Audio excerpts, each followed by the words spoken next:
హల్లెలూయా. వాక్యోపదేశంలోనికి వెళ్దాం. కొద్ది నిమిషాలు వాక్యము అయిపోయిన తర్వాత ఈరోజు బాప్టిజాల కార్యక్రమం ఉంది. నేనైతే కొద్ది నిమిషాలు వాక్యము ధ్యానించి తర్వాత వెళ్దామని ఆలోచన. గమనించండి, చాలా మందిలో ఉన్నటువంటి ఒక ఆలోచన, లేదంటే ఒక బాధ, లేదంటే ఒక వేదన ఏమిటి అని అంటే గనక మనం గమనిస్తే, చాలా వేదనలు ఉన్నాయి, చాలా బాధలు ఉన్నాయి. కానీ ఒక బాధ అయితే అనేక మందిని వెంటాడుచూ ఉంది. ఏంటి అది అని అంటే, నేను ఎందుకు అభివృద్ధి పొందలేకపోతున్నాను? ఎంతమందికి ఉంది ఆ బాధ? ఆర్థికముగాను ఆత్మీయముగాను ఆరోగ్య విషయంలో నేను దేవునితో కనెక్ట్ అయ్యి నేను ఎందుకు అభివృద్ధి చెందలేకపోతున్నాను? ప్రతి ఒక్కరికి ఉంటుంది ఈ బాధ. అయితే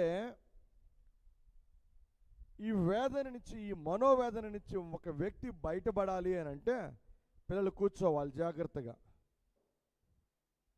నాన్సీ కూర్చోవాలి. కార్తీక్ ఇట్లా ముందుకురా. మన దగ్గర సండే స్కూల్ టీచర్ గారు ఉన్నారు, అలాగనే ట్యూషన్ చెప్పే టీచర్లు ఉన్నారు. పిల్లల్ని జాగ్రత్తగా కంట్రోల్గా కూర్చోబెట్టాలి.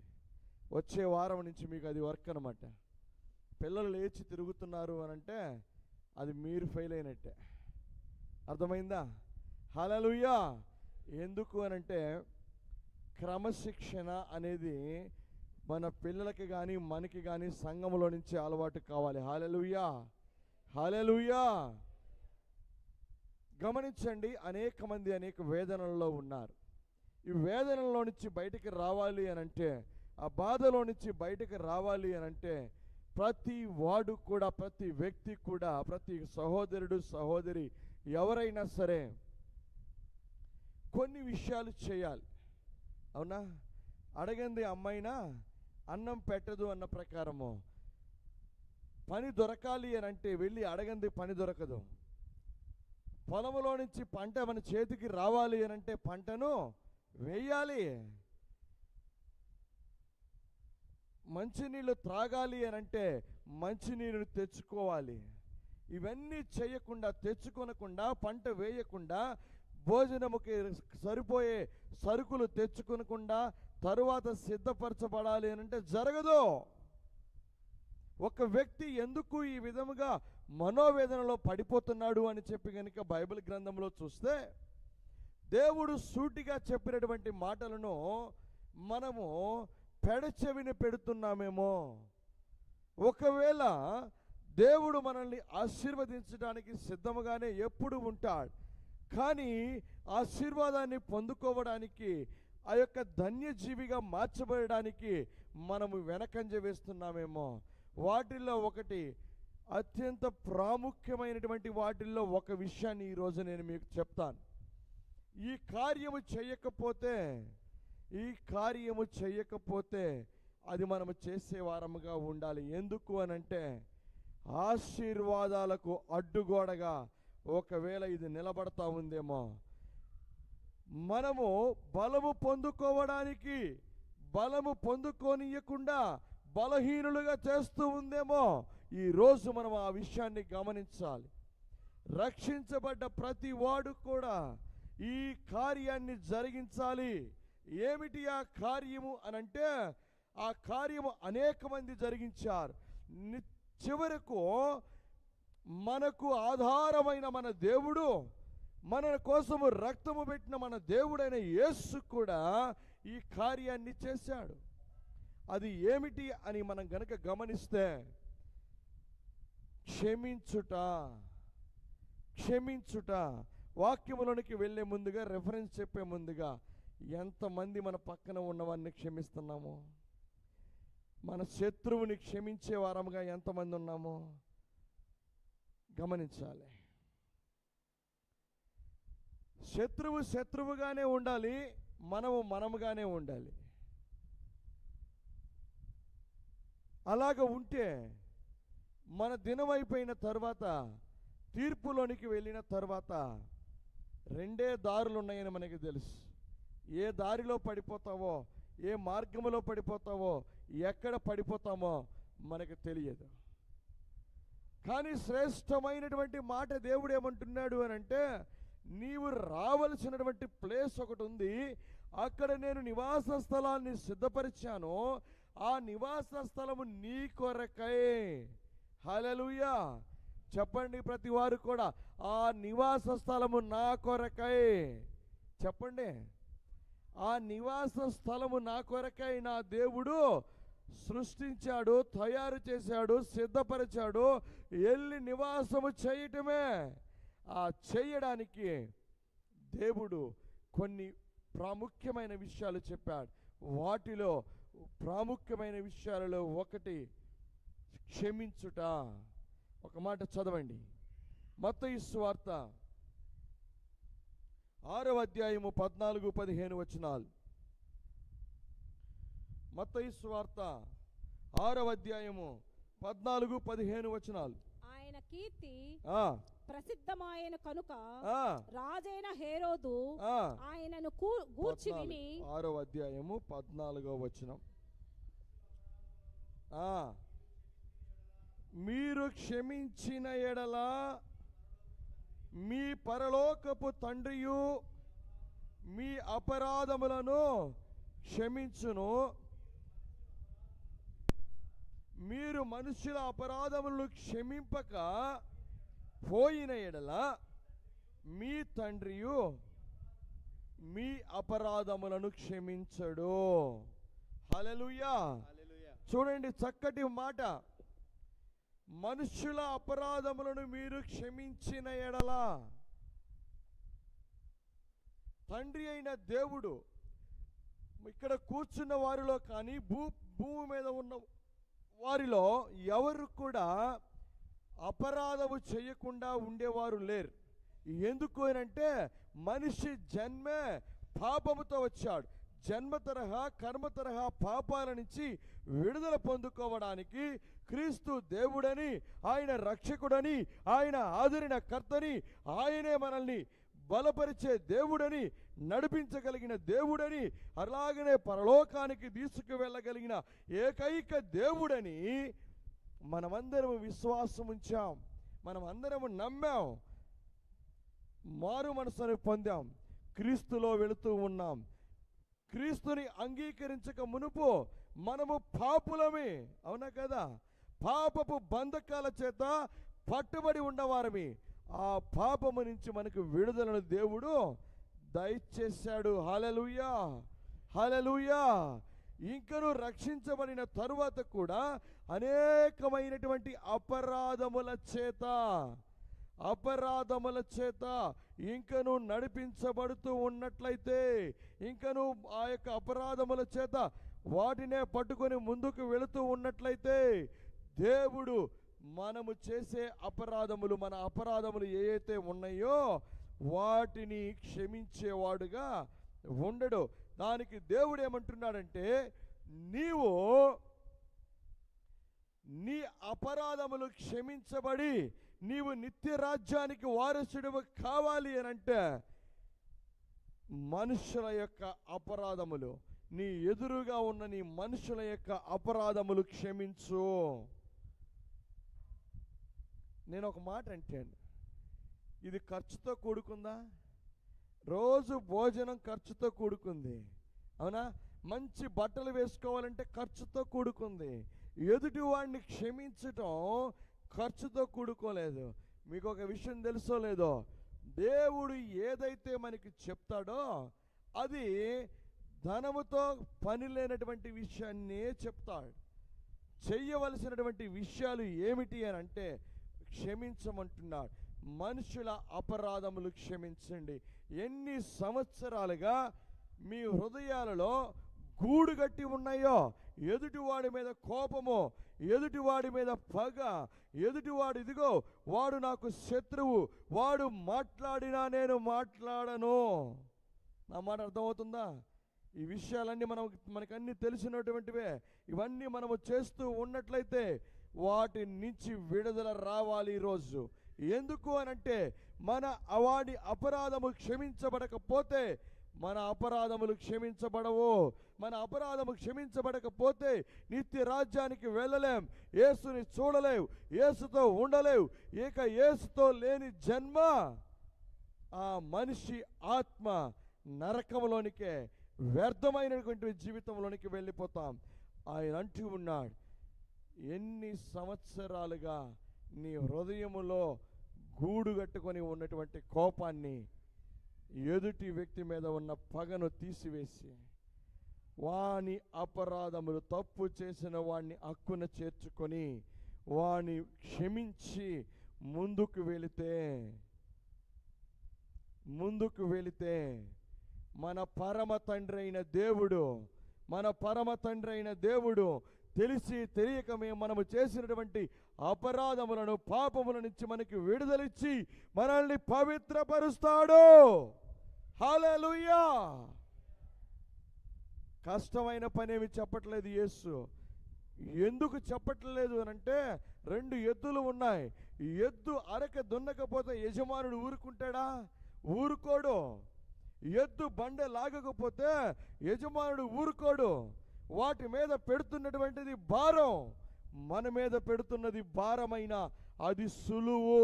హల్లెలూయా, హల్లెలూయా. ఎందుకంటే మోస్తానని చెప్తున్నవాడు ఆయనే కాబట్టి కష్టమైన పనేమి కాదు. ఖచ్చితంగా నేను యేసుతో కూడా ఉండాలి, యేసుని చూడాలి, నా తండ్రి నన్ను సృజించిన వాడిని నేను కనుగొనాలి అని అనుకుంటున్న ప్రతి వారు కూడా మనలో ఉన్నటువంటి అపరాధములు, మనకి ఎదుటివాడు చేసిన అపరాధములను బట్టి భార్య భర్తలు, అన్నదమ్ములు, తల్లి తండ్రి ఎవరు ఏమి చేసినా, బిడ్డలు ఏమి చేసినా అపరాధములను మన్నించి వారిని హక్కున చేర్చుకోవాలి, వారిని మనకు దగ్గరగా తీసుకొని రావాలి. అలాగా వచ్చినప్పుడు మనము ఖచ్చితంగా మన తండ్రి అయిన దేవుడు మన యొక్క పాపాలను కూడా, మన అపరాధములను క్షమిస్తాడు. హల్లెలూయా. ఇంకొక మాట చదవండి త్వరగా. లూకా సువార్త 23వ అధ్యాయము 34వ వచనం. లూకా సువార్త 23వ అధ్యాయము 34వ వచనము. తండ్రి, వీరేమి చేయుచున్నారో వీరు ఎరుగరు కనుక వీరిని క్షమించమని చెప్పెను. హల్లెలూయా. కపాలమనబడిన స్థలములోనికి వచ్చిన తరువాత 2 దొంగలు, బందిపోటు దొంగలు, 2 దొంగలకు సిలువ వేయబడింది. ఆ తరువాత అదే ప్లేస్లో యేసు ప్రభుని సిలువ వేయడానికి తీసుకొని వచ్చారు. యేసు ప్రభుని హేళన చేశారు, యేసు ప్రభుని సిలువను మోయించారు, యేసు ప్రభుకి ముళ్ళ కిరీటాన్ని పెట్టారు, పక్కలో పొడిచారు, చేదు చిరకను చేతికిచ్చారు. ఆయన యొక్క శిరము మీద 7 ముళ్ళ గాయాలు ఉన్నాయి. వీటిని బట్టి దేవుడు ఎంతో శ్రమ పొందుతూ ఉన్నాడు, ఎంతో బాధ పొందుతూ ఉన్నాడు. ఎవరి కోసమో తెలుసా? నీ కొరకు, నా కొరకు. అలాంటి బాధను అనుభవిస్తున్నటువంటి యేసు ఆ బాధను కలుగజేస్తున్నటువంటి వారి వైపు చూసి ఆయన మీద చీట్లు వేశారు. వారిని చూసి మన తండ్రి అయిన దేవుడు చెప్తున్నటువంటి మాట, మన రక్షకుడైన క్రీస్తు చెప్తున్నటువంటి మాట, తండ్రి, వీరు ఏమి చేయుచున్నారో వీరు ఎరుగరు, వీరిని క్షమించు అన్నాడు. ఎంత కనికరము చూపించాడో, ఎంత ప్రేమను కనపరిచాడో. వీరిని క్షమించండి అని అన్నాడు.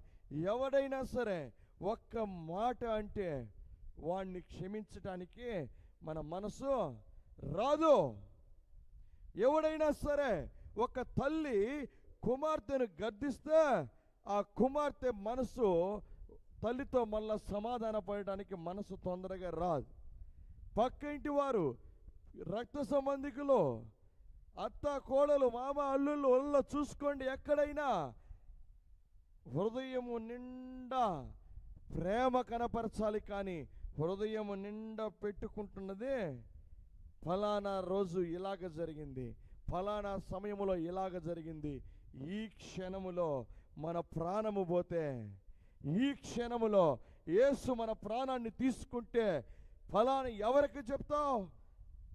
ఫలానా సమయంలో వాడు నన్ను ఫలానా మాట అన్నాడు కాబట్టి వాడిని నేను క్షమించను.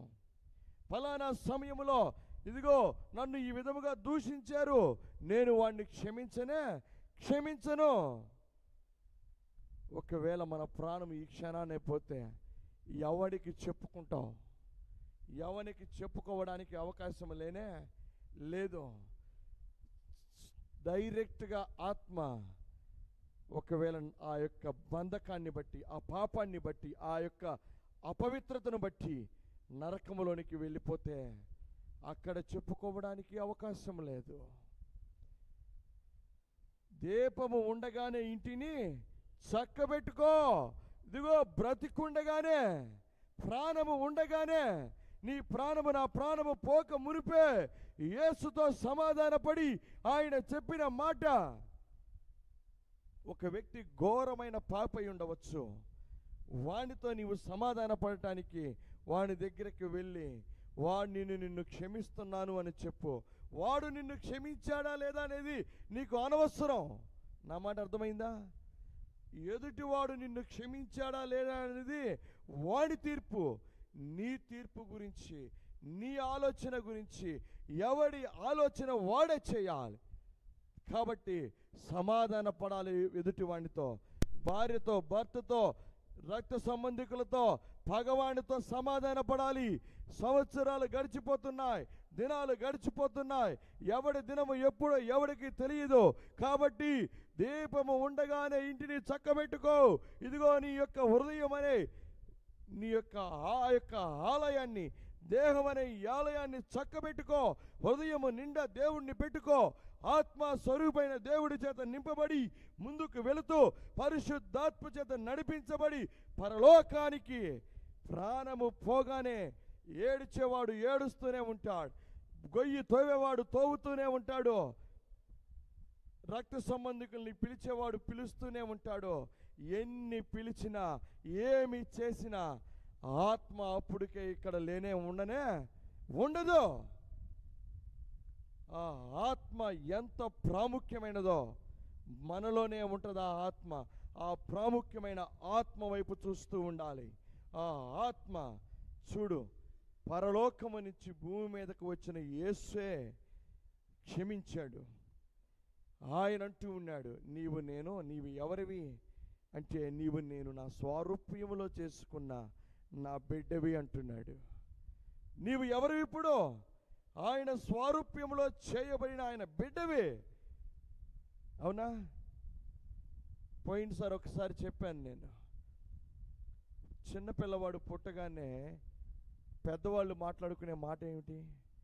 అచ్చం వాళ్ళ నాన్నలాగానే ఉన్నాడు, అచ్చం వాళ్ళ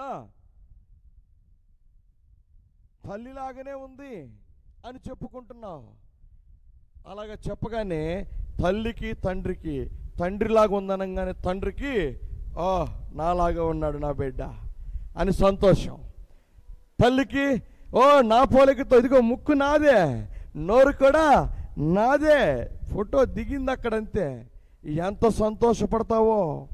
అదే బిడ్డ పాపములో పడిపోయి లోకములో తిరుగుతూ త్రాగుతూ వ్యసన పడిపోయిన తర్వాత నీ స్వారూప్యములో ఉన్న నీ బిడ్డ గురించి మనం ఏమనుకుంటాం? నీవు నేను అయితే మన బిడ్డని దుఃఖపడతాం, బాధపడతాం, లేదంటే దండిస్తాం. అలాగనే నిన్ను నన్ను సృజించిన దేవుడు ఆయన స్వారూప్యములో నిన్ను నన్ను చేశాడు. ఆయన పోలికలో చేసినటువంటి వాడి ఉండగా ఆయనలో ఉన్నటువంటి గుణలక్షణాలు, ఆయనలో ఉన్నటువంటి క్షమాపణ నీలోనికి నాలోనికి రావాలి. అలాగ రాకపోతే క్రీస్తు బిడ్డలముగా పిలవబడలేం. ఆత్మ ప్రయాణం చేసి పరలోకానికి వెళ్ళలేదు. గమనించండి, ఈ విషయాన్ని గమనించాలి. యేసు ప్రభు క్షమించాడు.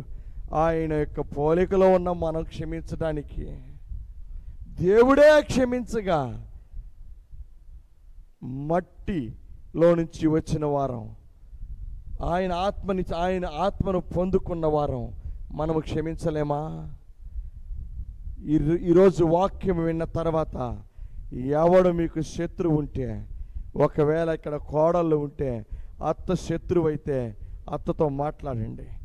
ఇదిగో అత్తలారా, మీ కోడళ్ళతో మాట్లాడండి, సమాధాన పడండి. ప్రతి వాడు కూడా ప్రతి వ్యక్తిని క్షమించి వానితో సమాధాన పడాలి. ఆ సమాధానకరమైన వార్త అనేక ప్రజలలో ప్రజలింపబడాలి. హల్లెలూయా, హల్లెలూయా. క్రీస్తు కార్యాలు మనము చేసి చూపించాలి. అప్పుడే మనము దేవుని బిడ్డలముగా ఉండగలుగుతాం. హల్లెలూయా. మరొక మాట చదవండి. యోహాను సువార్త 8వ అధ్యాయం 11వ వచనం. యోహాను సువార్త 8వ అధ్యాయము 11వ వచనం. ఒకరు యేసు, నేనును నీకు శిక్ష విధింపను, నీవు వెళ్ళి ఇక పాపము చేయకమని ఆమెతో చెప్పెను. యేసు ప్రభుల వారు బోధిస్తూ ఉన్నారు. అప్పుడు పరిసయ్యులు సద్దుకయ్యులు వీరు ఒక వ్యభిచారి అయినటువంటి స్త్రీని తీసుకొని ఆడకు వచ్చారు. అప్పుడు ఆయన ఏమి చెప్తాడో, ఆయన ఏమన్నా డిఫరెంట్గా చెప్తాడో అని ఆయన మీద సొనగవచ్చు, గొనగవచ్చు, ఈయన దేవుని కుమారుడు కాదని చెప్పవచ్చు అనే యొక్క ఆలోచనలో వారు ఏమి చేశారనంటే, ఈమె వ్యభిచారిగా ఉంది, ఈమెను ఏమి చేయాలి? మోషే ధర్మశాస్త్రము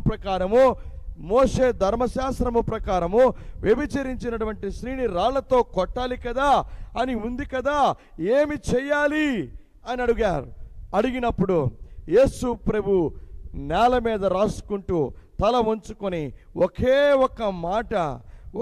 ఒక్క మాట ప్రతి వాని హృదయాన్ని కదిలించగలిగింది. ఆ మాట ఏమిటి అనంటే, మీలో ఎవడైనను పాపము చేయకుండా ఉంటే మొట్టమొదట రాయి వేయండి. హల్లెలూయా. మీలో ఎవడైతే పాపము లేకుండా ఉన్నాడో వాడు మొట్టమొదటిగా రాయి వేయమన్నాడు. అలాగ వెయ్యమని అంటే ఎవడు రాయి వేయలేదు. చేతిలో ఉన్న రాళ్ళు చేతిలోనే ఉన్నాయి, నేల మీద ఉన్న రాళ్ళు నేల మీదే ఉన్నాయి. ఎవడికి వాడు బయటకు వెళ్ళిపోయాడు. ఆయన తల ఎత్తి చూడగా ఏరమ్మా ఈరు అని అడిగితే వారు ఎవరూ లేరు, వెళ్ళిపోయారని చెప్పింది. అయితే ఆ యొక్క స్త్రీతో, పాపము చేసిన స్త్రీతో యేసుక్రీస్తు చెప్పినటువంటి మాట, నేను కూడా నిన్ను క్షమిస్తూ ఉన్నాను, నీవు ఇక మీదట పాపము చేయకుండా మంచిగా బ్రతుకో. హల్లెలూయా, హల్లెలూయా. పాపిని క్షమించగలిగిన వాడు దేవుడు. ఆ దేవుడి స్వారూప్యములో ఉన్న నీవు నేను మన అపరాధములను, లేదంటే ఎదుటివాడు మన మీద చేసినటువంటి అపరాధములను, పాపములను మనము క్షమించాలి. ఒక్క నింద, ఫలానా వ్యక్తి ఈ విధము కదా అని ఎవరన్నా అన్నారనుకోండి, వాడు ఏమంటాడో ఆ ఎదుటి వాడితో అన్నవాడితో సమాధాన పడలేడు. ఎప్పటికీ వాడు శత్రువుగానే మిగిలిపోతున్నాడు. కాబట్టే క్రైస్తవులలో ఈ మార్పు లేదు. కాబట్టే క్రైస్తవ్యము వ్యాపించలేకుండా పోతా ఉంది. దేవుడు ప్రతి వాని వైపు కనులారా చూస్తున్నాడు. ఎలాగంటే ఇలాగనే కళ్ళు తెరిచి చూస్తూ ఉన్నాడు. హృదయంతరంగములు ఎరిగిన దేవుడే. పైకి తెల్ల చొక్కా వేసుకొని చక్కగా కనబడుతున్నారు, ఎంతో భక్తిపరుల్లా కనబడుతున్నారు. కానీ దేవుడైతే ఆయన కొలత కొలిచేటప్పుడు, ఆయన చూసేటప్పుడు, ఆయన గ్రహించేటప్పుడు ఆయన హృదయంతరంగములు ఎరిగిన దేవుడు. ఆ హృదయం వైపు చూసి ఆయన ఒకవేళ అపరాధములు అలాగనే ఉంటే ఆయనకు అది ఇష్టం లేదు. కాబట్టి ఆయన నిన్ను నన్ను ఆశీర్వదించట్లే. అవునా కదా? అవునా కదా? మనము సాక్ష్యాలు చెప్పుకున్నా, లేదంటే గొప్పగా దేవుడు బలపరిచాడని చెప్పుకున్నా, అది 100లో 1%. నా మాట వినాలి, మీరు గమనించాలా. 100లో 1%కే నా దేవుడు గొప్పగా చేశాడు అనుకుంటా ఉన్నాం. కానీ దేవుడు చెప్పినట్టుగా ముందుకు వెళ్ళి ఎదుటివాడిని క్షమించి అపరాధములను తీసివేసి మనల్ని నిందించిన వాడు, మనల్ని కొట్టిన వాడు, మనల్ని అనేక దుర్భాషలాడిన వాడిని క్షమించి, ప్రభువా ఇదిగో నీ పోలికను నేను ధరించి ఉన్నాను, నీ పోలికను నేను ధరించి ఉన్నా అని అడుగు చూడు. నీవు అడగకపోయినా నీకు తెలియకుండానే ఆరోగ్యం సెటిల్ అయిపోతుంది. నీకు తెలియకుండానే నీకు కావలసింది నీ దగ్గరకు వస్తుంది. ఆయన నీలోనికి నాలోనికి వచ్చి పరిశుద్ధాత్మ దేవుడు నివాసము చేసి మన ప్రతి అడుగులో తోడుంటాడు. ప్రతి ఆలోచన ఆయనే ఇస్తాడు, జ్ఞానము ఆయనే ఇస్తాడు. కొదవ లేకుండా దేవుడు నడిపించగలుగుతాడు. మనము చేయవలసింది ఎదుటి వాని యొక్క మన మీద వాడు చేసినటువంటి ఎలాంటివైనా సరే, ఎలాంటి విషయమైనా సరే క్షమించి, వాడు నిన్ను క్షమించాడా లేదని నీకు అనవసరం. గమనించుకో ఇంకొకసారి, ఎదుటివాడు నిన్ను క్షమించాడా లేదా నీకు అనవసరం. నీవు క్షమించు, అది చాలు నీవు బలపరచబడడానికి, అది చాలు నీవు దీవించబడడానికి, అది చాలు నీవు పరలోకములోకి నివాసముకి వెళ్ళి ఉండడానికి. ఎదుటివాని సంగతి వాని సంగతులు వానికి తెలుసు. వాడి తీర్పు, ఎవడి తీర్పు వాడిదే. అవునా? అవునా కదా? ఎవడి తీర్పు వాడిదే. కాబట్టి యేసు ప్రభు క్షమించి చూపించాడు. ఆయన క్షమించి చూపించాడు. మనము కూడా క్షమించి చూపించాలి. ఎంతమంది దగ్గరికి వెళ్తారో, ఎంతమంది మీద మీ కోపం ఉందో, వేరే ఊరిలో ఉన్న వాళ్ళు ఉంటే దయచేసి 2 చేతులు జోడించి చెప్తున్నా, ఫోన్ చేసి సమాధానపడు, ఫోన్ చేసి మాట్లాడు.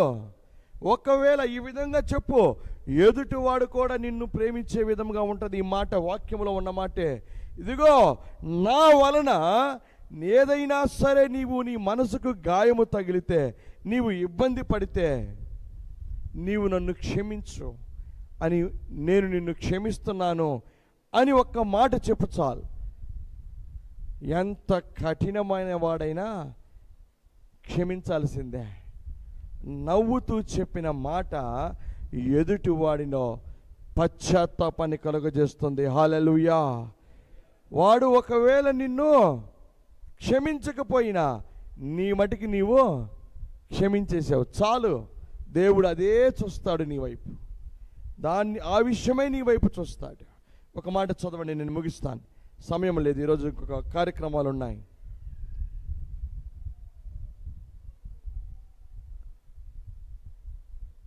యెషయా గ్రంథము 43వ అధ్యాయము 25వ వచనం. యెషయా గ్రంథము 43వ అధ్యాయము 25వ వచనం. నేనే, దేవుడు చెప్తూ ఉన్నాడు, నేనే నా చిత్తానుసారముగా నా అతిక్రమములను తుడిచివేయుచున్నాను, నీ అతిక్రమములను తుడిచివేయుచున్నాను. నేను నీ పాపములను జ్ఞాపకము చేసుకొనను. హల్లెలూయా. ఎప్పుడైతే నీవు ఎదుటి వాడిని క్షమిస్తావో, ఎప్పుడైతే వాడి అతిక్రమములను బట్టి నీవు ఎదుటి వాడితో సమాధాన పడతావో, అప్పుడు దేవుడు అంటున్నాడు, యెహోవానైన నేను సజీవుడను, నేను ఉన్నవాడను, అనువాడనైన నేనే నా చిత్తానుసారముగా నీ అతిక్రమములను తుడిచివేస్తాను. హల్లెలూయా. అతిక్రమములు తుడిచివేయబడితే నిత్య రాజ్యానికి వారసులమైపోతాం. అదే దేవుడు మాట్లాడుతూ ఉన్నాడు. అలాగనే ఇంకొక మాట అంటూ ఉన్నాడు, ఇక ఎన్నడును ఎనుదిరిగి చూడను, ఇక ఎన్నడును, ఇప్పుడా, లేదంటే 10 సంవత్సరాల తరువాత, లేకపోతే ఇదిగో పరలోకములోనికి వెళ్ళే ముందుగా ఆ ధవల సింహాసనం ఎదుట తీర్పు దినాన, ఎప్పుడైనా, ఇక ఎన్నడూ నేను మరలా నీ అతిక్రమాలను జ్ఞాపకము చేసుకోను. హల్లెలూయా. వాగ్దానము చేసిన దేవుడు వాగ్దానం చేస్తూ ఉన్నాడు. ఒక్కసారి తుడిచివేశానంటే మరలా జ్ఞాపకం చేసుకోను. నీవు నేను కూడా అలాగ ఆయన జ్ఞాపకం చేసుకోకపోతే నీవు నేను కూడా ధన్య జీవులముగా మార్చబడతాం, కనికరము పొందినటువంటి వారముగా ఉంటాం. అక్కడ ఇంకొక మాట కూడా ఉంది, మత్తయి సువార్త 5:7లో, కనికరము గలవారు ధన్యులు, వారు కనికరము పొందుదురు. ఎవరిని నీవు కనికరిస్తావో, ఎవరి ఎడల నీవు కనికరాన్ని చూపిస్తావో, అలాగ చూపిస్తున్న వాడివి నీ వైపు దేవుడు నీకు కనికరాన్ని పొందిస్తాడు. ఆ కనికరము పొందుకున్నవాడు ధన్యుడిగా మార్చబడతాడు. హల్లెలూయా, హల్లెలూయా. కాబట్టి మన అతిక్రమములు తుడిచిపెట్టి వేయాలి. ఎవనితో నీకు సమాధానం లేదో, ఎవనితో నీకు సఖ్యత లేదో, ఎవడు నిన్ను దూషించాడో, ఎవడు నిన్ను బాధ పెట్టాడో, ఒక్క మాటలో చెప్పాలి అంటే ఇప్పుడే, ఇప్పుడే. నా మాట వింటే నా వైపు చూడండి అందరు కూడా. ఇప్పుడే, ఈ క్షణములోనే నన్ను బాధ పెట్టిన వాని యొక్క కార్యాలు, వాడి అతిక్రమములో, లేదంటే వాని క్రియలో, వాని వలన నేను పొందిన బాధ, వాని వలన నేను పొందినటువంటి ఆ యొక్క కష్టము నేను ఇప్పుడే తీసివేస్తున్నాను అనాలి. చెప్తారా నాతో పాటు? చెప్తారా నాతో పాటు? చెప్తారా? నేను నా ఎడల ఎవరైతే తప్పు చేశారో, నన్ను బాధ పెట్టారో, నన్ను దూషించారో, నన్ను నీచుడిగా చూశారో, నన్ను నీచురాలిగా చూశారో, నేను నా ప్రభువు మాట ప్రకారము వారిని నేను క్షమిస్తున్నాను, వారి అపరాధములను క్షమిస్తున్నాను, నేను వానితో సమాధాన పడతాను. ఈ మాటకు నా ప్రభువే సాక్షి. చెప్పాలి గట్టిగా, ఈ మాటకు, ఈ తీర్మానానికి నా ప్రభువే సాక్షి. హల్లెలూయా. ఈ దినాన నీవు ఆయన సాక్షిగా ఉండగా నీవు తీర్మానించిన ఈ తీర్మానము యేసు నామములో స్థిరపరచబడును గాక, స్థిరపరచబడును గాక. ఇదిగో తీర్మానము తీసుకున్న ప్రతి వాడు భూమి మీద బ్రతుకున్నంత కాలము దేవునికి సాక్షిగా జీవింతురుగాక, జీవింతురుగాక. ప్రభువే సాక్షి. దేవుని ఎదుట ఒప్పుకున్నావు, ఎదుటి వాణి దగ్గరికి వెళ్ళి ఫోన్లోనైనా సరే సమాధానపడు. ఏ అతిక్రమములే, నీవు నన్ను తిట్టావు, నన్ను దూషించావు, నేను నిన్ను క్షమిస్తున్నాను. ఎందుకు అని వారు అడిగితే నా ప్రభు క్షమించమన్నాడు. దేవునికి మహిమ కలుగునుగాక. అది సువార్తలోకి వెళ్ళిపోతుంది. మళ్ళీ నా ప్రభు క్షమించమన్నాడు, నిన్ను క్షమిస్తున్నా. దేవునికి మహిమ. హల్లెలూయా. అలాగే ఎదుటి వాడిలో కూడా పశ్చాత్తాపం కలుగులాగిన మనం బ్రతకాలా, మన కోసం బ్రతకాలా, ఎదుటి వాడి కొరకు బ్రతకాలా. హల్లెలూయా. క్షమించారా? ఎవరు నువ్వు? ఇప్పుడు చెప్పు. ఇప్పుడు నేను ముగిస్తున్నా. ఎవరు నీవు? నేను నా మట్టికి నేను చెప్తున్నా, నేను అందరినీ క్షమించా. ఇదిగో సంఘం ఎదుట లైవ్లో మీ సేవకుడిగా నేను మిమ్మల్ని ఏమన్నా బాధ పెట్టి ఉంటే స్పెషల్గా నేను ఎక్కువ బాధ పెట్టేది ఇక్కడ ఉన్న యవనస్తుల్నే. ఎందుకు? సౌండ్ సరిగ్గా రావట్లేదు, వాయిస్ క్లారిటీ రావట్లేదని వాళ్ళనే నేను ఎక్కువ బాధ పెట్టేది. వారిని నేను అడుగుతున్నా, యవనస్తులారా నన్ను క్షమించండి. మీరు నేను ఇప్పుడు ఎవరో చెప్పండి.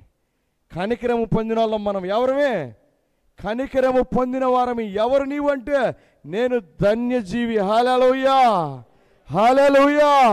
నేను ధన్యుడిని, నేను ధన్యురాల్ని. ఇక వెనక్కి తిరిగి చూడాల్సిన పనే లేదు, ముందుకే వెళ్ళిపోతూనే ఉండాలా. ఏది ఉన్నా లేకపోయినా యేసులో ముందుకు వెళుతూ ఉంటే, ఎప్పటి వరకు నీవు ఏమి తిన్నావో, ఏ బట్ట వేసుకున్నావో, ఎలాంటి ఆరోగ్యంతో ఉన్నావో, దానికంటే నూరంతల శ్రేష్టకరమైనది దేవుడు దయచేయునుగాక, దయచేయునుగాక. వెనుదిరిగి చూడవద్దు. నా వెనకేముంది, నా వెనకేముంది? చర్చిలో ఒప్పుకున్నా, అందుకే నన్ను దేవుడే నా చేత మాట్లాడిచ్చాడు. నేను ప్రణాళిక ప్రకారం కాదు, ఇది దేవుడే మాట్లాడిచ్చాడు. ఇప్పుడు మనకిని నీకును ఎవరికాళ్ళు అనుకోండి, నాకును నా తీర్మానానికి సాక్షి దేవుడే. హల్లెలూయా. ఇంత కఠినమైన తీర్మానం దేవుడు ఎందుకు చేపిస్తున్నాడో తెలుసా?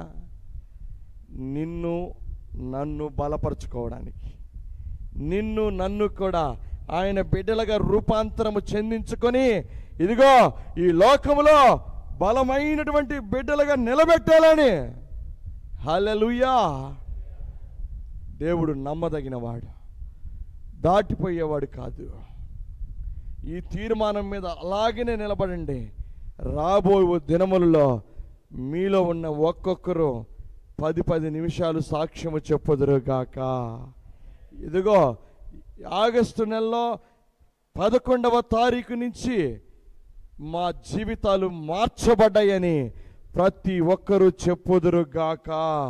నిశ్చయముగా ఈ కార్యము జరుగునుగాక. హల్లెలూయా. దేవుడు తన పరిశుద్ధ వాక్యమును మన కొరకే దీవించి ఆశీర్వదించునుగాక. ఆమేన్. ఒక పల్లవి చరణం పాడుచూ ఉండగా కానుకలు సమర్పించుకుందాం. అందరూ గమనించండి, ఒక్కసారి లెక్కేస్తే దాదాపుగా 20 మంది రాలేదు ఈరోజు. ఎక్కడికి పోయారో, పురుషుల్లో ఎవరు రాలేదో